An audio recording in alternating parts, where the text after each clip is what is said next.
आज के इस वीडियो में हम स्टैंडर्ड 9th के ग्रेविटेशन चैप्टर से थ्रस्ट एंड प्रेशर इस टॉपिक के 3 न्यूमेरिकल प्रॉब्लम्स सॉल्व करेंगे। पहले 2 क्वेश्चंस जो है वो एनसीईआरटी से लिया गया एग्जाम्पल्स होंगे और तीसरा क्वेश्चन में एक स्पेशल कॉन्सेप्ट आएगा जो कि होगा डेंसिटी का कॉन्सेप्ट। तो वो बड़ा ही इंटरेस्टिंग क्वेश्चन होगा। सबसे पहले तो एक बार देख लेते हैं कि लास्ट वीडियो में हमने क्या देखा था, जहां पर हमने थ्रस्ट और प्रेशर पे बात किया था। हमने ये देखा था कि अगर मान ले कि एक सरफेस है, कुछ इस तरह का सरफेस है मान ले, और इस सरफेस में मान ले एक बॉडी रखा हुआ है, एक ब्लॉक रखा हुआ है कुछ ऐसा, और वो ब्लॉक मान ले अपने ही वेट के कारण इस सरफेस पे एक फोर्स अप्लाई करेगा। ये जो ब्लॉक है ये अपने वेट के कारण इस सरफेस पे नीचे की तरफ एक फोर्स अप्लाई करेगा।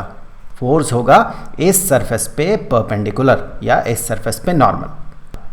और ये फोर्स जो है ये अगर आप इस नीचे वाले सरफेस को देखें, ये वाला जो नीचे वाला सरफेस होगा, ये फोर्स उस नीचे वाले सरफेस पे एप्लीकेबल होगा। इतना सा सरफेस पे ये एप्लीकेबल होगा, इतना सा एरिया पे।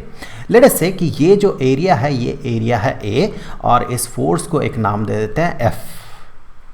तो फिर ये बॉडी, ये जो ब्लॉक है, ये ब्लॉक नीचे वाले सरफेस पे एक प्रेशर अप्लाई करेगा। हमने लास्ट वीडियो में ये देखा था कि this pressure is equal to thrust per unit area, thrust divided by area. वैसे देखा जाए तो थ्रस्ट इस केस में ये फोर्स के बराबर ही होगा, इस वाले फोर्स के बराबर ही होगा, क्योंकि ये फोर्स जो है इस नीचे वाले सरफेस पे नॉर्मली एक्ट कर रहा है, उस पे परपेंडिकुलर है, नॉर्मली उस पे एक्ट कर रहा, इसीलिए यही फोर्स जो है यही थ्रस्ट के बराबर होगा। तो thrust divided by area is equal to pressure. इसी कॉन्सेप्ट से चलिए कुछ प्रॉब्लम्स हम सॉल्व कर लेते हैं। तो पहला ये जो क्वेश्चन है ये एनसीईआरटी का एग्जांपल 6 ऑफ चैप्टर 10 है। चलिए देखते हैं ये क्वेश्चन क्या कहता है कि एक ब्लॉक है, एक वुडन ब्लॉक है, block of would is kept on a table top. एक टेबल के टॉप पे इसे रखा गया है, ये है वो block. Mass of the wooden block is 5 kilogram. तो इसका मास जो कहा गया है ये 5 किलोग्राम है, इस बॉडी का मास। इसी मास से तो हम ये पता लगाएंगे कि इस बॉडी का वेट कितना है, और इसका जो वेट होगा उतना ही फोर्स तो ये नीचे की तरफ लगाएगा। सो ये मास, इसका इंपॉर्टेंस यही है कि इससे हम इसका वेट, दैट मीन जो डाउनवर्ड फोर्स, जो फोर्स ड्यू टू ग्रेविटी जो डाउनवर्ड्स होगा वही हम पता करेंगे। और क्या कहा गया देखिए, its dimensions are 40 centimetre, 20 centimetre, 10 centimetre. So यहाँ से यहाँ तक ये हो गया 40 सेंटीमीटर्स, 40 सेंटीमीटर, और यहाँ से यहाँ ये हो गया 20 सेंटीमीटर्स। सो ये हो गया इसका लेंथ, ये हो गया ब्रेड्थ, और ये हो गया इसका थिकनेस या हाइट जो कि कहा गया है 10 सेंटीमीटर का है। Find the pressure exerted by the wooden block on the table top। अगर इसे टेबल में रखा जाए, इस टेबल के ऊपर अगर हम इसे रखते हैं, वैसे चलिए रखेंगे बाद में, अगर इसके ऊपर हम इसे रखते हैं तो फिर ये जो प्रेशर अप्लाई करेगा टेबल टॉप में वही हमें पता लगाना है। सो इसी से 2 क्वेश्चंस बनेंगे। पहला क्वेश्चन में कहा गया है कि इसे कुछ इस तरह से रखा गया है कि जो नीचे बेस जो बनेगा, ये जो बेस बनेगा नीचे जो कांटेक्ट में होगा, वो कौन सा डायमेंशन होगा, वो 20 सेंटीमीटर इंटू 10 सेंटीमीटर होगा। तो यहाँ से लेके यहाँ तक ये 10 सेंटीमीटर, 10 सेंटीमीटर, और यहाँ से लेके यहाँ तक ये हो गया 20 सेंटीमीटर। और अब जो ये हाइट आपको दिख रहा है ये ऑब्वियसली 40 सेंटीमीटर का है। इसी ब्लॉक को रोटेट करके रखा गया है। ओके, तो अब हमें करना क्या है, हमें पता करना है प्रेशर। तो प्रेशर पता करने के लिए सबसे पहले तो हमें पता करना होगा थ्रस्ट कितना है। सो थ्रस्ट कितना है, दैट मीन नीचे की तरफ जो फोर्स अप्लाई कर रहा है ये, और ये फोर्स क्या होगा, ये फोर्स ड्यू टू ग्रेविटी होगा। ये फोर्स इसके वेट के बराबर होगा। और हमें पता है कि यहाँ पर जो एक्सीलरेशन ड्यू टू ग्रेविटी होगा उसके साथ मास को मल्टीप्लाई कर देने से ही हमें वेट मिलता है। दैट मीन ये फोर्स जो है ये force mass into acceleration due to gravity के बराबर होगा। किसका मास, इस ब्लॉक का मास, इस वुडन ब्लॉक का मास। सो इसका mass into acceleration due to gravity जो इस रीजन में होगा वो होगा इस वुडन ब्लॉक का वेट, और वही फोर्स जो है, वही फोर्स ये वुडन ब्लॉक इस टेबल पे अप्लाई करेगा और वही थ्रस्ट के बराबर होगा। तो सबसे पहले थ्रस्ट पता कर लेते हैं। सो थ्रस्ट इज इक्वल टू कितना होगा, mg। m कितना है, मास कितना है, 5 किलोग्राम का है, ओके। और g acceleration due to gravity कुछ बताया नहीं गया इस क्वेश्चन में, तो हम 9.8 मीटर पर सेकेंड स्क्वायर लेके चलेंगे। इन दोनों को मल्टीप्लाई करें तो हमें क्या मिलेगा, हमें मिलेगा 49। 5 इंटू 9.8 इज 49 और kilogram metre per second square, that mean kilogram into metre per second square which is kilogram metre per second square, उसी को हम न्यूटन कहते हैं। सो 49 न्यूटन, ये जो फोर्स नीचे की तरफ होगा ये 49 न्यूटन का फोर्स होगा। अब देखें, हमें तो पता करना है प्रेशर, तो हमें करना क्या है, ये जो फोर्स जो नीचे की तरफ अप्लाई हो रहा है ये कितना सरफेस में डिस्ट्रीब्यूटेड है। तो ये जो वुडन ब्लॉक है इस टेबल टॉप के साथ जहां पर कांटेक्ट में होगा, ये नीचे वाला जो हमें सरफेस दिख नहीं रहा, जो वाला फेस हमें दिख नहीं रहा, जो इसका बेस है, नीचे वाला फेस जो है, ये वाला फेस, ये नीचे वाला फेस, ये वाला फेस, इसका एरिया हमें पता करना होगा। और thrust divided by this area, ये पूरा का पूरा फोर्स जो है, जो कि थ्रस्ट है, ये थ्रस्ट इतना सा एरिया में डिस्ट्रीब्यूटेड है। लेट अस से दिस एरिया इज ए, ये जो बेस एरिया है that base area is a. तो ये thrust divided by this area is equal to pressure. तो हमें क्या करना होगा, इसका एरिया पता करना होगा, area of the base. So area of the base, area of the base जो कि इस टेबल टॉप के साथ कांटेक्ट में होगा, ये किसके बराबर होगा, 10 सेंटीमीटर इंटू 20 सेंटीमीटर। सो 10 सेंटीमीटर इंटू 20 सेंटीमीटर। वैसे अभी हम इस सेंटीमीटर को मीटर में कन्वर्ट करेंगे क्योंकि यहाँ पर देखिए एसआई यूनिट है, न्यूटन है, तो जो प्रेशर हम पता करेंगे वो न्यूटन पर स्क्वायर मीटर होगा, इसीलिए इसे हम मीटर में कन्वर्ट कर लेंगे। तो देखिए 10 centimetre is equal to 0.1 metre. हमें पता है ऐसा कन्वर्जन कैसे होता है, 100 सेंटीमीटर में 1 मीटर होता है। तो फिर अगर इसे मैं यहाँ पर कन्वर्ट करूँ तो मैं ऐसे लिख सकता हूँ 10 सेंटीमीटर इज इक्वल टू, हम ऐसे लिख सकते हैं 10 सेंटीमीटर, इसे हमें मीटर में कन्वर्ट करना है और हमें पता है कि 100 centimetre is equal to 1 metre. तो अब हम इस 10 सेंटीमीटर को 1 से मल्टीप्लाई कर सकते हैं, और 1 से मल्टीप्लाई करने का मतलब अगर न्यूमरेटर में हम सेम वैल्यू रखते हैं, डिनोमिनेटर में सेम वैल्यू रखते हैं, तो ये फ्रैक्शन 1 बन जाएगा। तो वही चीज़ हम यहाँ पर करते हैं। चलिए 1 मीटर और डिनोमिनेटर में 100 सेंटीमीटर, देखिए ये इसी के बराबर है, 1 metre is equal to 100 centimetre. तो क्या होगा यहाँ पर कि ये फ्रैक्शन जो है 1 के बराबर हो जाएगा। हम ऐसे मल्टीप्लाई कर ही सकते हैं, किसी भी वैल्यू के साथ हम 1 मल्टीप्लाई कर सकते हैं। तो यहाँ हमने 10 सेंटीमीटर के साथ 1 मल्टीप्लाई किया, लेकिन इससे फ़ायदा क्या होगा, देखिए सेंटीमीटर सेंटीमीटर कैंसिल हो गया, 10 divided by 100 is equal to 0.1 और हमें यूनिट के तौर पे मिला मीटर। हम ऐसे भी इसे कन्वर्ट कर सकते हैं। तो इस तरीके से आप कन्वर्ट करके देखें, 20 सेंटीमीटर हो जाएगा 0.2 मीटर के बराबर, ओके। और ये जो 10 सेंटीमीटर है ये तो 0.1 मीटर के बराबर है और 20 सेंटीमीटर 0.2 मीटर के बराबर है। इन दोनों को मल्टीप्लाई करें तो हमें मिलेगा 0.02, 0.1 इंटू 0.2 इज इक्वल टू 0.02। और यूनिट देखिए यहाँ पर metre into metre is square metre. आगे बढ़ते हैं, हमें तो एरिया मिल गया बेस का, थ्रस्ट भी हमने पता कर लिया, अब हम प्रेशर यहाँ से पता करेंगे। So pressure is equal to thrust divided by area. Thrust कितना है, 49 न्यूटन का, और ये जो एरिया है base area that is 0.02 square metre. और यहाँ से मैं अगर डेसिमल पॉइंट को हटाता हूँ तो देखिए डेसिमल पॉइंट के बाद 2 डिजिट्स हैं, तो यहाँ पर हम इसे 100 से मल्टीप्लाई करेंगे, न्यूमरेटर में 100 मल्टीप्लाई करेंगे।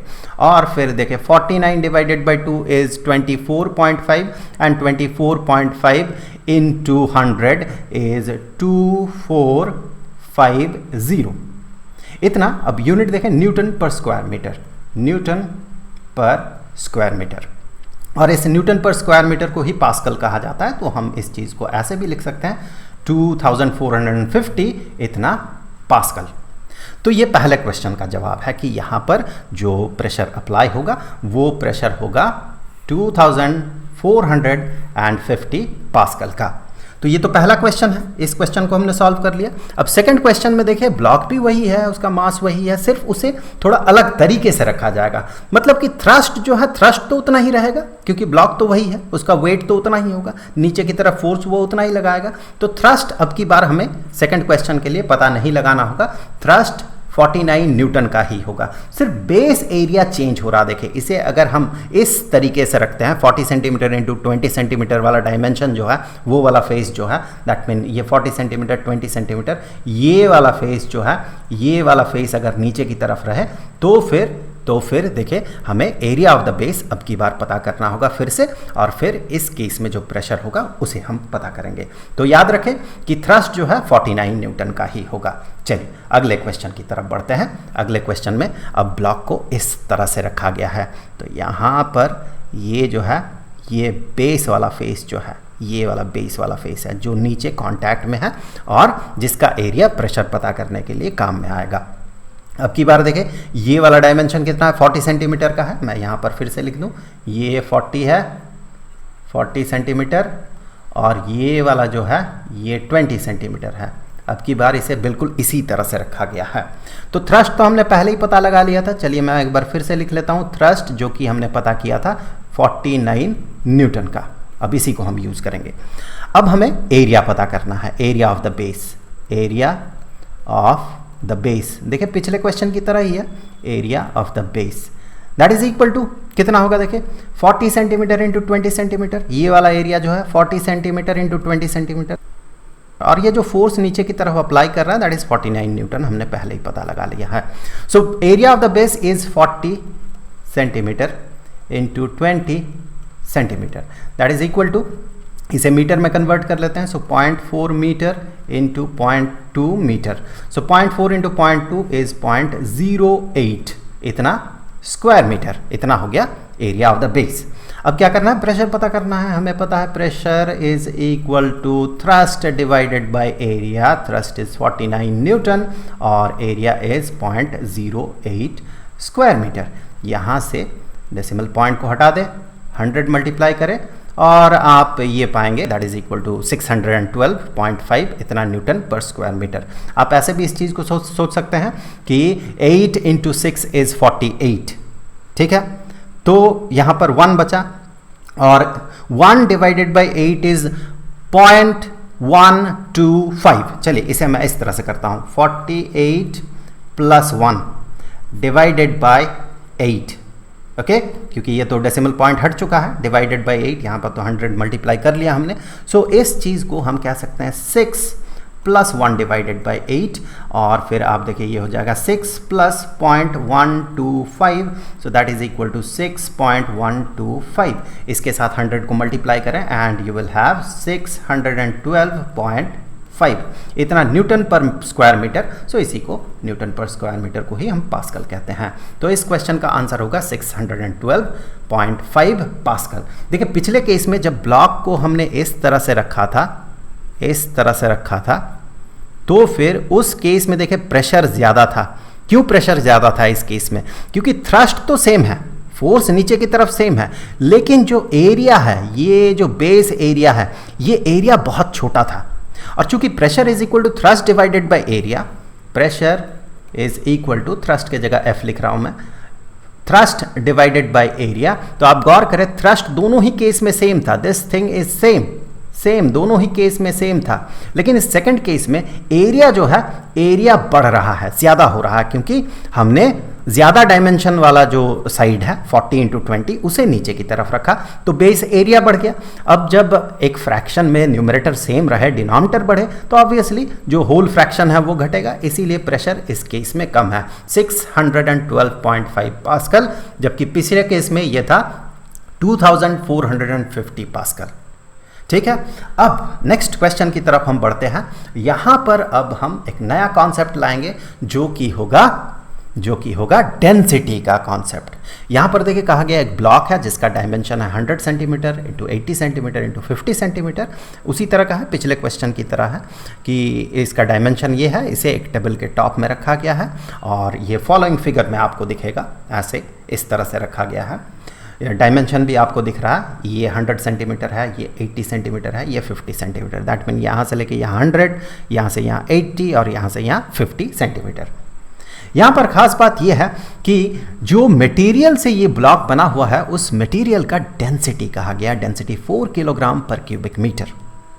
यहाँ से हमें इस ब्लॉक का मास पता करना है, फिर हम उस ब्लॉक का वेट पता करेंगे और तब जाके आगे हम इसका बेस एरिया और फिर हम प्रेशर पता करेंगे। समझ गए आप? देखिए डेंसिटी कहा गया है, इसका वॉल्यूम हम पता कर सकते हैं। देखिए डायमेंशन कहा गया तो वॉल्यूम हम पता कर सकते हैं। डेंसिटी और वॉल्यूम के साथ मास का रिलेशन होता है तो यहां से हम मास पता कर सकते हैं। तो पहला काम हमें मास पता करना होगा, फिर हम इसका वेट पता करेंगे। Mass into acceleration due to gravity is weight, that is downward force. तो यहां पर एक्सीलरेशन ड्यू टू ग्रेविटी को 10 मीटर पर सेकंड स्क्वायर्ड हमें लेना होगा, क्योंकि क्वेश्चन में कहा गया है। अब सबसे पहला काम हम पता करेंगे मास। तो मास, वॉल्यूम और डेंसिटी के बीच का रिलेशन क्या होता है? हमें पता है कि डेंसिटी का फॉर्मूला जो है,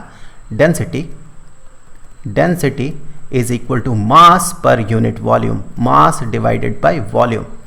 तो यहां से इस फॉर्मूला से हम ये पता कर सकते हैं कि मास के लिए जो इक्वेशन होगा, mass is equal to density into volume. So mass is equal to density into volume. तो फिर देखिए यहां पर हमें मास पता करने के लिए इसका वॉल्यूम को भी पता करना होगा। वॉल्यूम हम कैसे पता करेंगे? बहुत सिंपल है। यहां पर ये क्यूबॉइड है तो इसका जो डायमेंशन है 100 सेंटीमीटर, 80 सेंटीमीटर, 50 सेंटीमीटर, इन तीनों को मल्टीप्लाई कर दें, इन तीनों का जो प्रोडक्ट होगा वही होगा इसका वॉल्यूम। तो चलिए एक बार वॉल्यूम को पता कर लेते हैं। सो वॉल्यूम इस बॉडी का जो होगा ये होगा 100 सेंटीमीटर इंटू 80 सेंटीमीटर। वैसे 100 सेंटीमीटर 1 मीटर के बराबर होता है, इंटू 50 सेंटीमीटर। तो इसे हम लिखेंगे 1 metre into 80 centimetre is 0.8 metre और 50 सेंटीमीटर इज 0.5 मीटर। तो आप देखें 0.8 into 0.5 is equal to 0.4 into 1 is 0.4। So 0.4 इतना यूनिट देखें, metre into metre into metre, तो क्यूबिक मीटर। अब वॉल्यूम तो हमने पता लगा लिया, डेंसिटी भी गिवन है 4 किलोग्राम पर क्यूबिक मीटर। तो वही वैल्यू डेंसिटी की जगह हम पुट करेंगे और वॉल्यूम तो हमने पता लगा लिया 0.4 cubic metre. So density is 4 kilogram per cubic metre. मैं इस तरह से लिख रहा हूं क्योंकि आगे कैंसिल करने में हमें आसानी होगी। इनटू वॉल्यूम इज 0.4 इतना क्यूबिक मीटर। यहां से क्यूबिक मीटर न्यूमरेटर डिनोमिनेटर से कैंसिल हो गया और 4 इंटू 4 इज 16। यहाँ पर डेसिमल पॉइंट के बाद एक डिजिट है तो ये हो जाएगा 1.6 इतना किलोग्राम। तो इसका हमने मास पता लगा लिया इस ब्लॉक का, विच इज 1.6 किलोग्राम। अब हमें क्या करना है? अब हमें थ्रस्ट पता करना है। सो थ्रस्ट जो होगा, जैसे कि पिछले केस में हमने देखा था, ये जो है ये 1.6 किलोग्राम का है, तो नीचे की तरफ ये जो force due to gravity apply होगा that is equal to mass into acceleration due to gravity, और यही थ्रस्ट के बराबर होगा। This thing will be equal to thrust, this thing will be equal to thrust, और ये thrust obviously mass into acceleration due to gravity के बराबर है। So 1.6 kilogram into acceleration due to gravity, इस केस में 10 मीटर पर सेकंड स्क्वायर्ड कहा गया है। सो 10 मीटर पर सेकंड स्क्वायर्ड, तो ये हो जाएगा 16, 1.6 इंटू 10 इज 16, और kilogram into metre per second squared is Newton. तो ये हो गया थ्रस्ट। ओके, हमने थ्रस्ट पता लगा लिया, पहले हमने मास पता लगाया, फिर हमने थ्रस्ट पता लगाया। अब हमें क्या करना होगा? ये जो इसका बेस है, जहाँ ये टेबल के साथ कांटेक्ट में है, ये बेस, इसका एरिया हमें पता करना होगा। सो बेस का एरिया क्या होगा? देखिए डायमेंशन तो पहले ही बता दिया गया है इस फिगर में। यहाँ पर देखें, यहाँ से लेके यहाँ तक ये जो है 100 सेंटीमीटर का है, 100 सेंटीमीटर का है, और यहाँ से लेके यहाँ तक ये 80 सेंटीमीटर का है। तो जो बेस होगा, बेस वाला फेस जो होगा, उसका एरिया होगा 100 centimetre into 80 centimetre. So area of the base, area of the base is equal to 100 centimetre. इसे चलिए एक ही बार में लिख देते हैं 1 मीटर इंटू 80 सेंटीमीटर, जो कि है 0.8 मीटर के बराबर। So that is equal to 0.8 इतना स्क्वायर मीटर। तो ये हो गया इसका बेस एरिया। अब हम प्रेशर पता कर सकते हैं। सो प्रेशर ये जो अप्लाई कर रहा है टेबल टॉप में, ये हो गया thrust which is equal to 16 newton divided by area of the base which is 0.8 square metre. तो यहाँ से डेसिमल पॉइंट को हटाएं और इसके बाद पॉइंट के बाद एक डिजिट है, तो यहाँ पर हम 10 से मल्टीप्लाई करेंगे इसे। 8 इंटू 2 इज 16, सो ये बराबर हो जाएगा 20 न्यूटन पर स्क्वायर मीटर। इसी को हम लिखेंगे 20 पास्कल। तो आई होप कि वीडियो आपके लिए हेल्पफुल रहा होगा। अगले वीडियो का लिंक आपको यहाँ पर स्क्रीन पर मिल जाएगा। अब जाते जाते मैं आपको बता दूं, स्टैंडर्ड 9 के लिए ग्रेविटेशन चैप्टर के सारे वीडियोस का जो प्लेलिस्ट है उसका लिंक आपको नीचे डिस्क्रिप्शन में मिलेगा। तो आई होप कि अगले वीडियो में फिर मुलाकात होगी। तो मिलेंगे आपसे अगले वीडियो में, तब तक के लिए खुश रहें। Good bye.